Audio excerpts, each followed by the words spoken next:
Oh, akala ko ba umalis ka na? Eh, nakalimutan kong kailangan palang linisin pang kotse mo. Ba't ka mo buntot na buntot?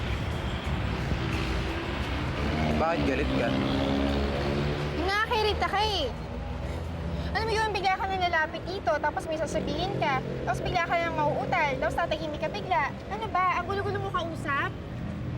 Sorry. Huwag ka na magalit. Lalo akong kinakabahan eh. Ano gusto mo sabihin? Kasi nga, di ba, itatanong ko kung may nanliligaw sa'yo. Yun lang. Ha?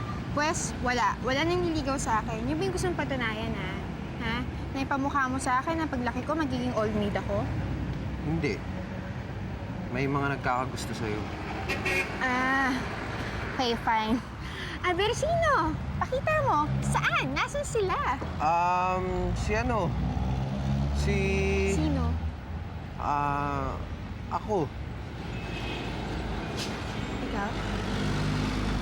Ibig sabihin, ikaw? Ako, wala akong girlfriend. Ikaw, wala kang boyfriend. O, pareho lang tayo solo flight. Yun yung ibig sabihin. Oo nga. Sabi ko nga. Kasi, alam mo yung ikop, pagpasukan na, nakakairita yung mga klase ko. Parang lahat sila naglalabasan ng picture ng boyfriend, tapos kwentuhan tungkol sa summer romance nila. At may feelings din ako, may inggit ako.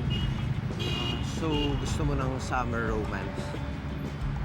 Ang gusto ko lang, pagdating ng pasukan, magkaroon na ng picture ako ng boyfriend ko. Charlie. Ano yun?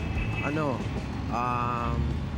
Ano? Kasi, Nabubulol ka na naman. Ay nako, buti pa tulungan mo nila kung linisin itong sasakyan. Kunin ko lang yung basa. bobo. Bobo mo talaga, Iko. Sinayang mo na naman yung pagkakataon.